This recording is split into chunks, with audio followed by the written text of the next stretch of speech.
यहाँ पे आ चुके हैं आप सभी के लिए काफ़ी खूबसूरत 30 क्वेश्चन MCQ लेकर। और इस 30 क्वेश्चन में आप लोग जितने भी यूपी के कैंडिडेट हैं, ANM के कैंडिडेट हैं, आप लोग से रिक्वेस्ट है कि आप लोग ईमानदारी पूर्वक 30 क्वेश्चन का जवाब जो है दीजिएगा और देखिएगा कि 30 में से आप अपने से खुद से कितना सही दे पाए हैं। ठीक है, अगर 30 में से 20 से अगर कम जवाब आप देते हैं तो समझ लीजिए कि आपकी तैयारी कमज़ोर है, आपका उस तरीके की तैयारी नहीं है जिस तरीके की तैयारी होनी चाहिए। क्योंकि मैं जो क्वेश्चन आज लेकर आया हूँ यह प्योर थ्योरिकल बेसिस है। ऐसा नहीं है कि छोटा छोटा ऑप्शन दिया गया है, एक लाइन का क्वेश्चन है और आप धड़ाक से टिक मार दीजिएगा। समझने वाला क्वेश्चन जो भी आपको 30 क्वेश्चन मिलेगा समझने वाला, और जब थ्योरी आपका मजबूत होगा तो ज़रूर 30 में आप जो है 25 और 28 जरूर आप मारेंगे। तो अगर आप इतना मारते हैं तो बहुत ब्रिलियंट स्टूडेंट हैं आप। अगर आप कम से कम 20 भी अगर मार लेते हैं, 20 हो या 19 कम से कम अगर मार लेते हैं तो समझेंगे कि आपकी तैयारी बेहतर है। ठीक है, चलिए आपका नेक्स्ट वीडियो यहाँ पे आ चुका है, आप लोग ट्राई कीजिए कि आप कितना सही कर पाते हैं। ठीक है, कोशिश कीजिए कि थ्योरी पार्ट को बेहतर करें। चलिए शुरू करते हैं। पहला क्वेश्चन आपके सामने में है, स्पष्ट रूप से आप देख सकते हैं। पहला क्वेश्चन है, कह रहा है कि निम्न में से ह्यूमन बॉडी मतलब मनुष्य के शरीर में पाए जाने वाली जो इंटरकोस्टल मसल्स होता है, इंटरकोस्टल जो पेशीज होता है उसका क्या कार्य है। क्या कार्य है आप लोग पढ़े होंगे एनाटॉमी में। यह श्वसन में सहायक होता है, यह धूल मिट्टी के कणों को जो वायु मार्ग है उसमें जाने से रोकता है, यह व्यक्ति द्वारा जो ग्रहण किए गए भोजन है उसको फैरिंग्स से आमाशय तक पहुंचाने का रास्ता प्रदान करता है, या इससे निकलने वाले सिक्रेशन नर द्वारा उत्सर्जित सीमन का कुछ भाग बनाते हैं। मतलब 4 ऑप्शन दिए गए हैं, आपको बताना है कि इंटरकोस्टल पेशी का क्या कार्य है। तो जो लोग थ्योरी पढ़े होंगे कि इंटरकोस्टल मसल्स का क्या काम है वो आसानी से जवाब दे देंगे। ठीक है, जो नहीं पढ़े होंगे वो सोचते रहेंगे कि आखिर क्या होगा, लेकिन मैं बता दूं इसका राइट आंसर क्या होगा। तो जो इंटरकोस्टल मसल्स होता है न, इसका काम एयरवे में जाने से धूलकण को रोकना है, ये नहीं होगा। इसका काम भोजन को भी जो है आमाशय तक पहुंचाने का नहीं है, और नहीं इसका काम जो है सीमेन बनाने का है। तो राइट आंसर क्या होगा, इंटरकोस्टल मसल्स का काम श्वसन में यह सहायता करता है। ठीक है, आगे बढ़ते हैं। अब आप बताइए उसका सही जवाब आप दे पाए हैं या नहीं दिए हैं। ठीक है, नेक्स्ट है दूसरा, मानव शरीर में पाए जाने वाली जो सबसे बड़ी इंडोक्राइन ग्लैंड है वह कौन सा है। क्वेश्चन समझिएगा, यहाँ पे एक्सोक्राइन नहीं पूछा गया है। ठीक है, यहाँ पे एक्सोक्राइन नहीं पूछा गया है, यहाँ पे पूछा गया है कि लार्जेस्ट इंडोक्राइन ग्लैंड कौन सी है, इंडोक्राइनल ग्लैंड। ठीक है, तो thyroid gland, liver, pituitary gland, cerebrum, तो आपको बताना है। ठीक है, तो बहुत लोग जो है क्या करेंगे, हड़बड़ करके लीवर को टिक मार देंगे और हो जाएगा गलत। ठीक है, क्योंकि जानते हैं कि सबसे बड़ा ग्रंथि लीवर, मार देंगे जाकर तो ये हो जाएगा गलत। क्वेश्चन को समझिए, लार्जेस्ट इंडोक्राइनल ग्लैंड, तो जब इंडोक्राइनल कहे, अंतःस्रावी कहे, तो राइट आंसर अपना थायराइड ग्लैंड होगा। ठीक है, और सीधा सबसे बड़ा ग्रंथि कहे तब जाके उस कंडीशन में लीवर होगा। ओके, आगे बढ़ते हैं। और प्यूट्रिड ग्लैंड को क्या कहते हैं, मास्टर ग्लैंड कहते हैं। ठीक है, और ये जो अपना सेरेब्रम है यह तो मस्तिष्क का भाग है। ठीक है, तो ये तो ग्लैंड में आएगा ही नहीं। आगे बढ़ते हैं। तीसरा क्वेश्चन है, मानव शरीर में पाए जाने वाले सबसे बड़ी ग्रंथि। आ गया ना क्वेश्चन कि सबसे बड़ी ग्रंथि, तो सबसे बड़ी ग्रंथि कहेगा तो थायराइड, लीवर, प्यूट्रिड या सेरिब्रम, क्या होगा इसका जवाब आप लोग जान ही गए, कमेंट कर दीजिए। चौथा नंबर का क्वेश्चन है, अंडे, ठीक है, और शुक्राणु। अंडे मतलब महिला से अंडे बनता है, शुक्राणु पुरुष का होता है, दोनों जब मिलता है तो निषेचन की क्रिया होती है। ठीक है, और यह ह्यूमन बॉडी के किस अंग में कंप्लीट यानी संपन्न होता है। कहने का मतलब है महिला का अंडा और पुरुष का शुक्राणु जब आपस में मिलता है तो निषेचन होता है। ठीक है, क्वेश्चन से क्वेश्चन बनता है, ये भी पूछ देगा कि नर और मादा के मिलने को क्या कहते हैं। ठीक है, या अंडे और शुक्राणु के मिलन को क्या कहते हैं, तो निषेचन कहते हैं। और यह निषेचन की क्रिया कहाँ पे होती है मनुष्य के शरीर में, गर्भाशय में होती है, फैलोपियन ट्यूब में होती है, मेंडुला में होती है, या प्यूट्रिड ग्लैंड में होती है। अब देखिए क्वेश्चन कैसे छटता है, आंसर इसका कैसे आएगा। प्यूट्रिड ग्लैंड, ये तो प्यूट्रिड ग्लैंड हम लोग जानते हैं कि मस्तिष्क के निचले भाग में होता है, तो ये तो गलत हो जाएगा, वहाँ पे तो निषेचन की क्रिया होगी नहीं। मेंडुला ऑब्लांगेटा हम लोग जानते हैं कि मस्तिष्क का सबसे जो आधार में होता है, सबसे आखिरी भाग होता है, तो ये आपका जो है होगा नहीं। ठीक है, बचता है यूट्रस और फैलोपियन ट्यूब। हम जानते हैं गर्भाशय में भ्रूण पलता है, बच्चा पलता है। ठीक है, तो यहाँ तो होगा नहीं, तो निषेचन होगा कहाँ, बचता कौन है, फैलोपियन ट्यूब। ठीक है, यही आपका राइट आंसर होगा। ओके, आगे बढ़ते हैं। 5वां नंबर का क्वेश्चन है, निषेचन की प्रक्रिया के बाद यानी फर्टिलाइजेशन के बाद निर्मित जो जाइगोट होता है, जो युग्मनज बनता है निषेचन के बाद, उसका इम्प्लांट यानी उसका आरोपण मानव शरीर के किस अंग में होता है। कहने का मतलब है कि जब अंडा और शुक्राणु दोनों मिल गया, निषेचन हो गया, अब वह निषेचन होकर एक प्रोडक्ट बन गया, दोनों मिलके एक प्रोडक्ट बना देता है, जिसे हम लोग जाइगोट यानी युग्मनज कहते हैं। तो यह मिल जाता है, मिलने के बाद यह कहाँ पे जाके इम्प्लांट हो जाता है, आरोपण हो जाता है, किस अंग में, यही बताना है। ठीक है, तो ऑप्शन ए है यूट्रस में हो जाता है, फैलोपियन ट्यूब में हो जाता है, मेंडुला में होता है, प्यूट्रिट ग्लैंड में होता है। तो फिर से मैं बता दूं, अगर प्यूट्रिट के जगह पर यहाँ पे दे दिया रहता, मान के दूसरा ऑप्शन दे दिया रहेगा कोई भी, जैसे पेल्विक दे दिया रहेगा, तो वो भी गलत हो जाएगा, श्रोणी भी गलत हो जाएगा। मेंडुला ऑब्लंगेटा के जगह पर जो है मैं मानता हूँ कि सर्विक्स दे देता, तो सर्विक्स भी गलत हो जाता, वहाँ भी इम्प्लांट नहीं होता है। तो मेंडुला और प्यूट्रिट दोनों तो गलत हो जाएगा। रहेगा आपका फैलोपियन ट्यूब में तो निषेचन होता है, तो भाई इम्प्लांट तो होगा नहीं, आरोपण होगा नहीं, तो बचता है अपना यूट्रस। यूट्रस में इम्प्लांट होता है और वहीं पर बच्चा जो है विकसित होता है, यूट्रस में ही, गर्भाशय में ही। ठीक है, 6ठा क्वेश्चन है, सब सेंटर यानी उपकेंद्र मुख्यतः किस प्रकार की हेल्थ सर्विस के क्रियान्वयन से संबंधित है। कहने का मतलब है जो सबसे निचला केंद्र होता है स्वास्थ्य का, उपकेंद्र, यहाँ पे किस प्रकार की स्वास्थ्य की सेवा दी जाती है, क्रियान्वय की जाती है। ठीक है, रोकथाम वाला, उन्नयन वाला, या नैदानिक वाला, या रिहेबिलिटेटिव वाला। तो मैं बता दूं, सब सेंटर पर आपके जो दिए जाते हैं, देखभाल किए जाते हैं स्वास्थ्य के क्षेत्र में, वह ज़्यादातर जो बेस होता है वह संबंधित होता है रोकथाम से यानी प्रिवेंटिव से। ठीक है, उन्नयक, डायग्नोस्टिक, रिहेबिलिटेटिव, ये सब आपके इससे ऊपर के केंद्रों पर होता है। ठीक है, आगे बढ़ते हैं। 7वां नंबर का क्वेश्चन है, निम्न में से इफेक्टिव हेल्थ केयर का लक्षण कौन है। यानी इन चारों ऑप्शन में से पर्याप्तता, व्यवहार साध्यता, व्यापकता, उपरोक्त सभी, इन चारों में कौन सा सबसे प्रभावी स्वास्थ्य देखभाल का लक्षण है। तो आप लोग पढ़े होइएगा कि इफेक्टिव हेल्थ केयर तभी होता है जब उसमें पर्याप्त चीज़ें हो, ठीक है, पर्याप्त देखभाल हो, ठीक है, व्यवहार साध्यता हो, मतलब व्यवहार अच्छा हो, ट्रीट जो है आप मरीज के साथ अच्छे से कर रहे हैं व्यवहार, तो ये भी आता है, इफेक्टिव होता है। और व्यापकता मतलब वाइडली, ठीक है ना, बड़ा जो स्वास्थ्य देखभाल है वो व्यापक होना चाहिए, तो जाके आपका हेल्थ इफेक्टिव होता है। तो इसलिए ऑप्शन अपना कौन सा हो जाएगा, ऑप्शन डी। ओके, चलिए 8वां क्वेश्चन है, निम्न में से प्राथमिक स्वास्थ्य देखभाल प्राइमरी हेल्थ केयर के प्रिंसिपल में शामिल है। अब जो लोग पीएचसी प्राथमिक स्वास्थ्य देखभाल के सिद्धांत पढ़े होंगे उनको पता होगा कि प्राइमरी हेल्थ केयर के सिद्धांत में क्या क्या है। मैं बहुत अच्छे से नर्सिंग ज्ञान पर थ्योरी पढ़ाता हूँ, first year, second year, third year. अगर आपका थ्योरी कमज़ोर है तो नर्सिंग ज्ञान पर जाकर आप थ्योरी को पढ़ सकते हैं अच्छे से। बाकी यहाँ पे मैं कॉम्पिटेटिव का देखता हूँ। ठीक है, तो पीएचसी का हम पढ़ चुके हैं, आप भी पढ़ चुके हैं, सब लोग नर्सिंग के पढ़े होंगे कि पीएचसी का यह सिद्धांत होता है, क्या होता है, इक्वल डिस्ट्रीब्यूशन, क्या सब में न्याय संगत बंटवारा होना चाहिए, बिल्कुल होना चाहिए, सही है। समुदाय का सहभागिता, कम्युनिटी इन्वॉल्वमेंट, तो बिल्कुल समुदाय के सहभागिता भी जो है स्वास्थ्य के देखभाल के सिद्धांत में है।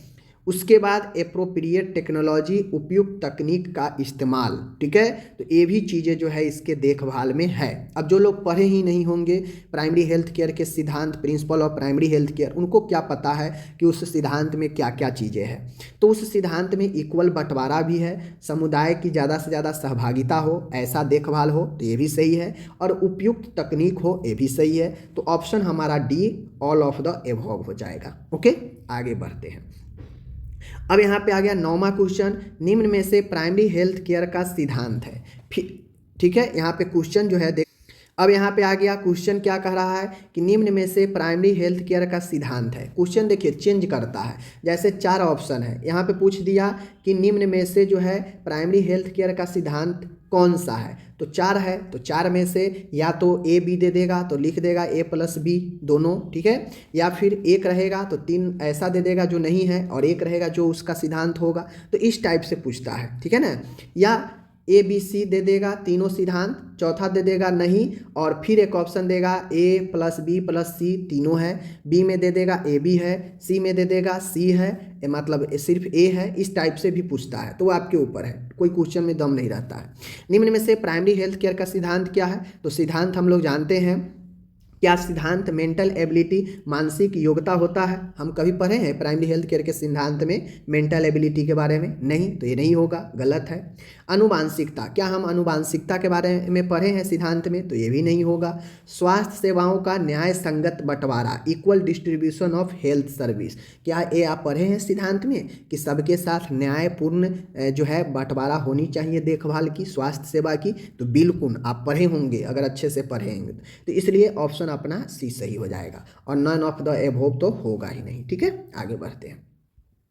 10वां क्वेश्चन है, निम्न में से स्वास्थ्य का निर्धारक तत्व कौन है? स्वास्थ्य के निर्धारक तत्व के कहने का मतलब है कि जो आपके स्वास्थ्य को निर्धारित करता हो, इफेक्टिव करता हो, ठीक है, जो ये निर्धारण करता हो कि आपका स्वास्थ्य उससे ठीक भी रहेगा और उससे गड़बड़ भी हो सकता है। तो स्वास्थ्य के निर्धारक तत्व मेंटल एबिलिटी मानसिक योग्यता, हेरिडेटी, स्वास्थ्य सेवाओं का न्याय संगत बंटवारा, नॉन ऑफ द एबव। तो मैं बता दूं, स्वास्थ्य का निर्धारक तत्व जो होता है वह आपका अनुवांशिकता होता है। अनुवांशिकता से व्यक्ति के अंदर समस्या भी उत्पन्न हो जाता है, आपको पता होना चाहिए।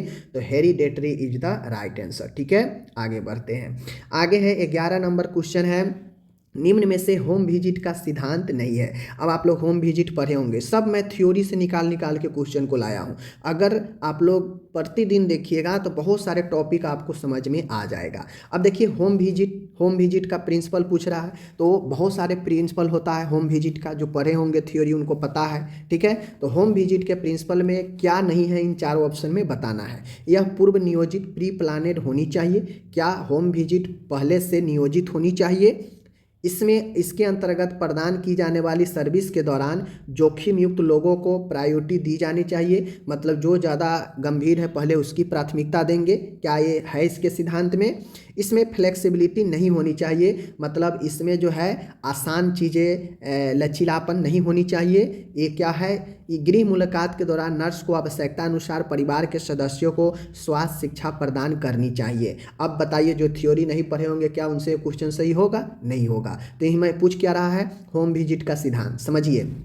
होम विजिट जो होता है, होम विजिट यह प्री प्लानेड होता है, पहले से प्लान करके नर्स जो है समुदाय में जाती है, ठीक है, और वह घर घर जाकर लोगों को स्वास्थ्य के बारे में देखभाल करती है, जानकारी देती है। तो यह प्री प्लानेड होता है, सही बात है। इसके अंतर्गत जो सेवा दी जाती है वह सबसे पहले वैसे लोगों को प्राथमिकता प्रायोरिटी दी जाती है जो ज़्यादा जोखिम का है, तो ये भी बात सही है। ठीक है, इसमें फ्लेक्सिबिलिटी नहीं होती है, मतलब इसमें लचीलापन नहीं होता है, तो ये गलत है।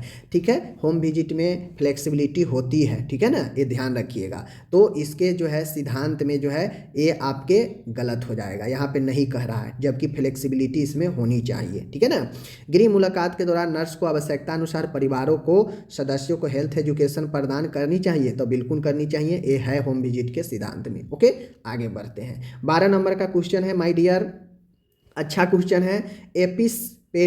एपिसपेडियास से आप क्या समझते हैं? जो लोग चाइल्ड हेल्थ में पढ़े होंगे अंदर से अच्छे से पता होगा कि एपिसडियास क्या होता है, एपिसपेडियास क्या होता है।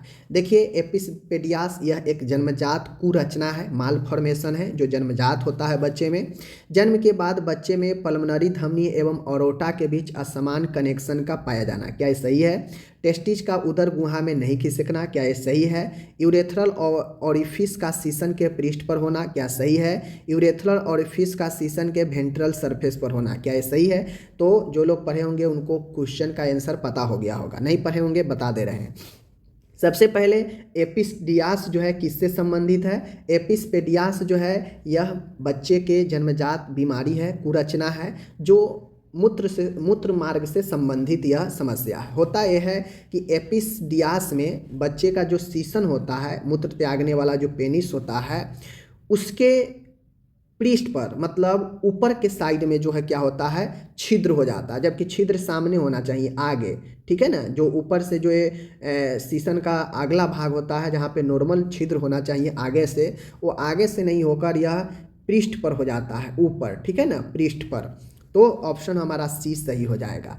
अब जब ऊपर होगा तो मूत्र त्यागने में दिक्कत आएगा, समस्या आएगा, यही एपिसडियास होता है। समझ गए, आगे बढ़ते हैं। 13 नंबर का क्वेश्चन है, जब हम थोड़ा सा अच्छे से डिटेल से बताएंगे तो थोड़ा समय देना पड़ेगा आपको। ओके, 13 नंबर का क्वेश्चन है, एक 5 साल के नर शिशु में, नर मतलब होता है मेल, ठीक है ना, एक 5 साल का बच्चा है, उसका टेस्टिज कहाँ स्थित होगा, मतलब उसका जो वृषण होगा वह कहाँ पे स्थित होगा, टेस्टिज। 5 साल का बच्चा है, क्वेश्चन को घुमाया है, 5 साल कहे, 2 साल कहे, 1 साल कहे या 2 महीना कहे, ठीक है, या 10 साल कहे या 20 साल कहे या 50 साल कहे। क्वेश्चन को 5 साल क्यों दे दिया है, सोचने के लिए। 5 साल के बच्चा है, टेस्टिज उसका कहाँ होगा, एब्डोमिनल कैविटी में होगा, स्क्रोटम में होगा, पेनिस में होगा या फिर किडनी में होगा। कॉमन सी बातें हैं, जब बच्चा जन्म लेता है तो जन्म के कुछ देर के बाद तुरंत जो है उसका जो टेस्टिज होता है वह स्क्रोटम में, ठीक है ना, स्क्रोटम में उतर जाता है, समझ गए, वृषण कोश में उतर जाता है, समझ गए, जहाँ पे आपका लटका हुआ वो रहता है। ओके, समझ गए। चलिए आगे है, फीटल लाइफ के यानी भ्रूणीय जीवन के दौरान, जब भ्रूण किसे कहते हैं, जब बच्चा गर्भ में पल रहा होता है उसे भ्रूण कहते हैं, ठीक है ना। तो फीटल लाइफ के दौरान जो नर है, बच्चा जो है, भ्रूण में यानी नर भ्रूण में टेस्टिज जो होता है कहाँ पाया जाता है, ठीक है ना, कहाँ पाया जाता है। अब जो नहीं पढ़ेंगे उनको पता ही नहीं रहेगा। तो एब्डोमिनल कैविटी में, स्क्रोटम में, पेनिस में, किडनी में। तो सबसे पहली बात टेस्टिज है, तो टेस्टिज है तो भाई किडनी में होगा नहीं, ठीक है। पेनिस तो खुद बाहर रहता है बेचारा, तो इसमें तो होने का सवाल ही नहीं, बचता है ये दोनों। तो ये दोनों हम जानते हैं, स्क्रोटम जो होता है यह जन्म के बाद जो है बच्चा का टेस्टिज इसमें आता है, स्क्रोटम में, ठीक है, जो पूर्ण लाइफ रहता है। लेकिन जन्म से पहले गर्भ में ये जो टेस्टिज होता है यह एब्डोमिनल कैविटी में रहता है, समझ गए, अमाशय जो गुहा होता है एब्डोमिनल कैविटी उसमें रहता है। तो ये ऑप्शन नंबर ए सही हो जाएगा। ओके, आगे बढ़ते हैं। 15 नंबर है, डाइफ्रेमेटिक हर्निया से आप क्या समझते हैं। डाइफ्रेमेटिक हर्निया जो होता है, आप लोग पढ़े होंगे हर्निया के प्रकार, तो चाइल्ड हेल्थ में आप लोग डाइफ्रेमेटिक हर्निया पढ़े होंगे। इसमें एसोफेगस ब्लाइंड इंडेंट पाउच के रूप में पाई जाती है, क्या सही है। इसमें ट्रेकिया तथा इसोफेगस के मध्य असमान कनेक्शन पाया जाता है, क्या ये सही है। इसमें डायफ्राम तथा स्टोमक के बीच पाए जाने वाला द्वार अत्यधिक संकरा हो जाता है। इसमें एब्डोमिनल ऑर्गेन्स यानी पेट का जो अंग है डायफ्राम को पार करते हुए थोरेसिक गुहा में प्रवेश कर जाता है, क्या सही है, बताना है। तो बेसिकली हर्निया क्या होता है, तो हर्निया वो होता है जो एक गुहा, एक कैविटी से ऑर्गेन निकलकर दूसरे कैविटी में चले जाए, ठीक है, तो उसे ही हम लोग हर्निया कहते हैं। और वहाँ पे उभार आ जाता है जब दूसरे कैविटी में चला जाता है तो वो हर्निया होता है। तो डाइफ्रेमेटिक हर्निया है। तो जो डायफ्राम होता है ना, डायफ्राम जो आपके पेट और थोरेटिक कैविटी को अलग करता है, एब्डोमिनल कैविटी और थोरेसिक कैविटी को अलग करता है डायफ्राम, ठीक है ना, मसल्स। तो ये डायफ्राम जो होता है, डाइफ्रेमेटिक हर्निया इसीलिए कहा जाता है क्योंकि जो एब्डोमिनल ऑर्गेन होता है वह डायफ्राम को पार करते हुए थोरेसिक कैविटी में प्रवेश कर जाता है, ठीक है, इसी को हम लोग डाइफ्रेमेटिक हर्निया कहते हैं। आप लोग बताइए कि ट्रेकिया और इसोफेगस के बीच में एबनॉर्मल कनेक्शन को क्या कहते हैं, बताइए कमेंट करके, ठीक है। नेक्स्ट है 16 नंबर का क्वेश्चन है, बच्चों में पाई जाने वाली रेस्पिरेटरी रोग यानी श्वसन रोग निमोनिया का मुख्य लक्षण क्या है। सबसे पहले समझिए, रेस्पिरेटरी निमोनिया क्या है, फेफड़ा का रोग है, यह एक श्वसन का रोग है। तो निमोनिया का मुख्य लक्षण क्या होता है, 4 ऑप्शन है। यह हड्डी को कमजोर हो जाना, स्किन पर धब्बा आ जाना, सांस के साथ सीने का अंदर धंसना, ठीक है, या चावल के पानी जैसे पतले दस्त आना, ठीक है। ये बताइए क्या होगा इसका मुख्य लक्षण। कॉमन सी चीज़ें हैं, यह हड्डी का होगा नहीं, स्किन पर रेसेज होगा नहीं, चावल के पानी जैसे पतले दस्त होगा नहीं। तो राइट आंसर सांस लेने में दिक्कत और सीना अंदर धंसना, ठीक है। आगे है, निम्नलिखित में से बच्चों में क्लोरा हैजा होने का मुख्य लक्षण क्या है। कोलेरा मतलब क्या होता है? हैजा। हैजा का मुख्य लक्षण क्या है बताना है। हड्डी का कमज़ोर होना, स्किन पर धब्बा आना, सांस लेने में दिक्कत होना, चावल के पानी जैसे पतले दस्त जाना तथा उल्टी होना। तो राइट आंसर हैजा में क्या होता है? यही होता है ऑप्शन डी। ठीक है, कुछ क्वेश्चन आपको आसान मिलेंगे, टेंशन नहीं लीजिए। आगे है सेक्सुअल एक्साइटमेंट, यानी यौन क्रिया के समय उत्तेजित होने के दौरान नर में मेल में पल्स रेट पर क्या प्रभाव पड़ता है। मतलब सेक्सुअल एक्साइटमेंट यानी सेक्सुअल उत्तेजना के दौरान पुरुषों में पल्स रेट क्या होता है? घट जाता है या बढ़ जाता है या अपरिवर्तित रहता है? घट या बढ़ दोनों सकता है। तो जब सेक्सुअल एक्साइटमेंट होता है तो मेल हो या फीमेल हो, ठीक है, दोनों में जो श्वसन पल्स रेट होता है वह बढ़ जाता है। ठीक है, क्या होगा? बढ़ जाएगा, ऑप्शन ए। ओके, उत्तेजित जब होता है बॉडी तो उसमें बढ़ ही जाएगा। इंडोस्कोप की सहायता से रेक्टोवेजिनल पाउच तथा पेल्विक वैसेरा को विजुलाइज करना क्या कहलाता है? विजुलाइज मतलब होता है देखना। देखना मतलब रेक्टोवेजिनल यानी जो रेक्टम होता है मलाशय और जो वैजिना है उस दोनों को देखना, और पेल्विक वैसेरा को देखना क्या कहलाता है? इंडोस्कोपी के सहायता से। इंडोस्कोपी के सहायता से जब हम रेक्टोवेजिनल पाउच और पेल्विक वैसेरा को विजुलाइज करते हैं तो उसे क्या कहते हैं? लैप्रोस्कोपी कहते हैं, सिस्टोस्कोपी कहते हैं, पेरिनोप्लास्टी कहते हैं, कुल्डोस्कोपी कहते हैं। ठीक है, लैप्रोस्कोपी यह एक चीरा लगाना होता है। सिस्टोस्कोपी क्या होता है? यह आपके गाल जो मूत्राशय होता है या यूरेथ्रा होता है उसको देखने में प्रयोग किया जाता है। कुल्डोस्कोपी जो होता है यह पेल्विक वैसेरा और रेक्टोवेजिनल को विजुलाइज करने के उपयोग आता है कुल्डोस्कोपी। ठीक है, आगे बढ़ते हैं।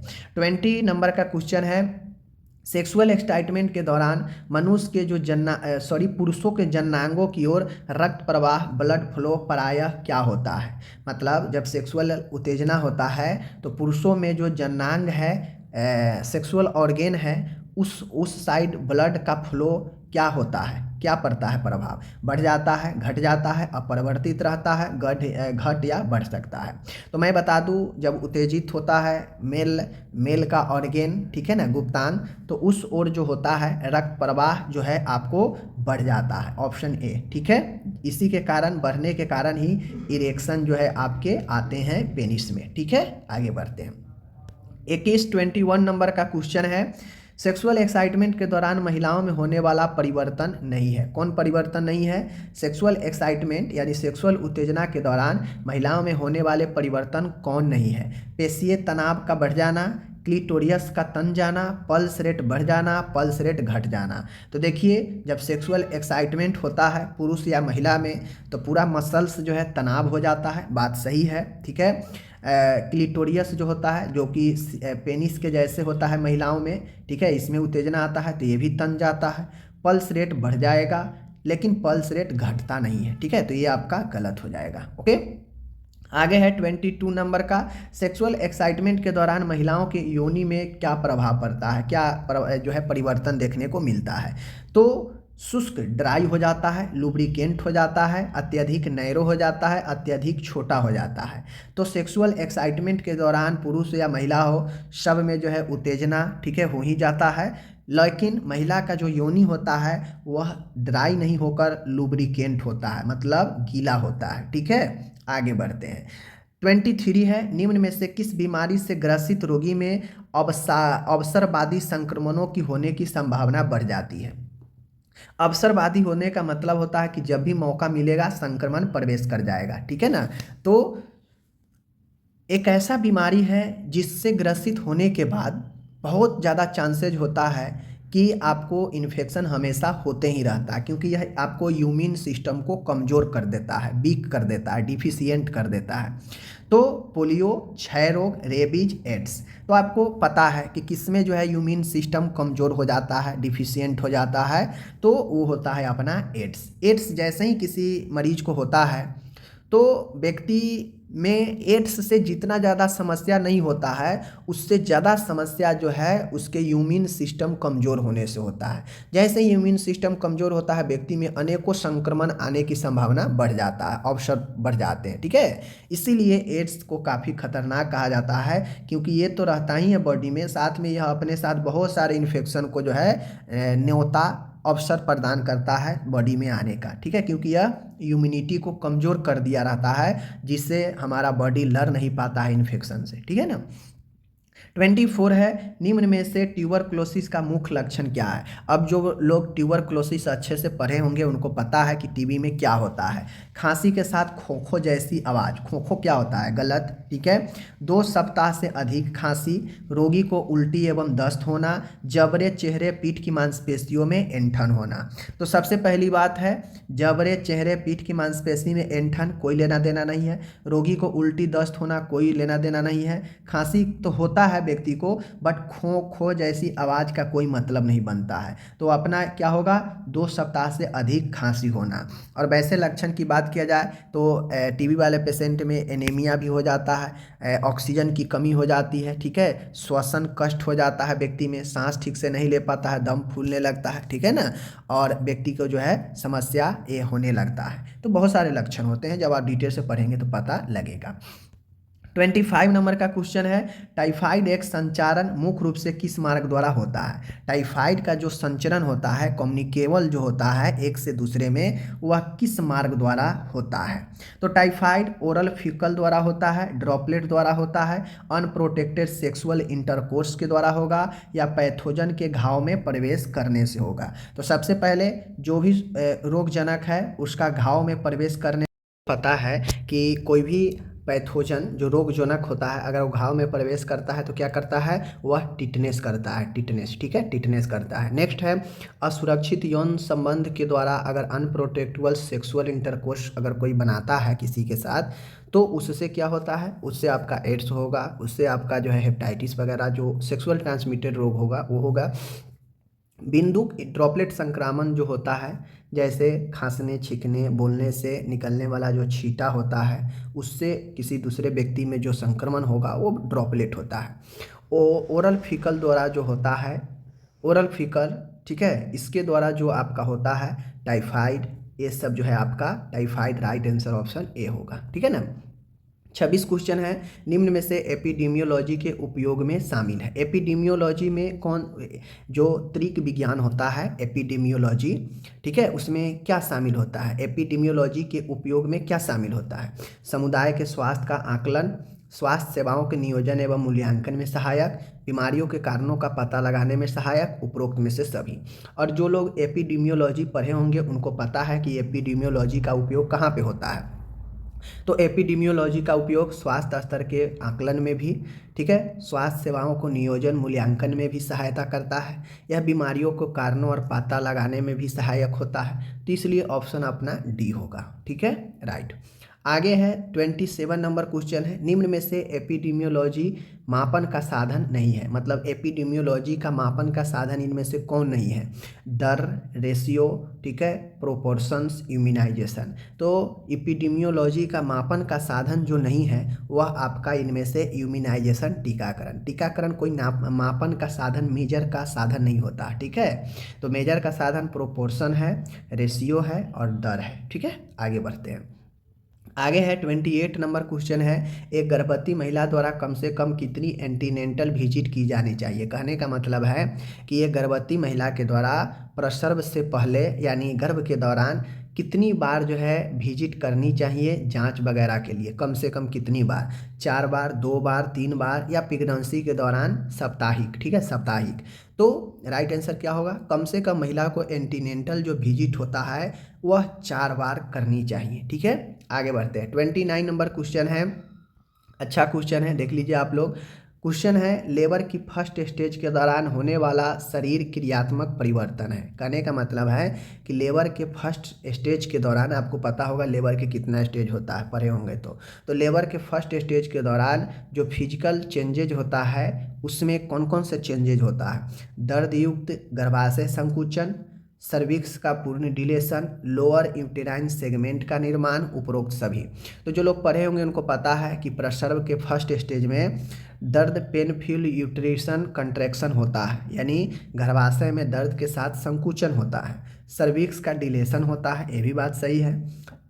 गर्भाशय के निचले जो सेगमेंट होता है उसका निर्माण होना, ये भी बात सही है, ठीक है ना, क्योंकि बच्चा जो है नीचे की तरफ खसकता है। तो इसलिए अपना ऑप्शन नंबर डी तीनों ऊपर का सही होगा। आखिरी है आज के इस वीडियो का, पार्टोग्राफ के उद्देश्य में शामिल नहीं है। पार्टोग्राफ का क्या उद्देश्य नहीं है? अब आप पार्टोग्राफ के बारे में जानते हैं तो थियोरिकल है, आराम से बता देंगे। अति शीघ्र प्रसव की एबनॉर्मल प्रोग्रेस का पता लगाना, यानी जल्दी से जो असमान प्रसव का प्रोग्रेस है उसके बारे में पता लगाना। प्रेग्नेंट महिला तथा उसके भ्रूण के प्रसव के दौरान किए जाने वाले आकलन को अधिक गुणात्मक बनाने के लिए, क्या सही है? प्रेग्नेंट वोमेन तथा फीटस में मौजूद समस्याओं को शीघ्र पता लगाने के लिए, फीटस की लेंथ एवं वेट पता लगाने के लिए। तो देखिए 30 के जो राइट आंसर होगा, आप पार्टोग्राफ के जरिए इनमें से क्या नहीं कर सकते हैं आप लोग कमेंट कीजिए, ठीक है? आप लोग इसे कमेंट कीजिए कि इसका राइट आंसर क्या होगा, ठीक है? मैं इसका आंसर जो है कमेंट में पिन कर दूंगा, लेकिन आप लोग जो है इसका राइट आंसर बताइए कि 30 का राइट आंसर क्या होगा। ओके, कमेंट कीजिए सब लोग। मिलते हैं अगले वीडियो में।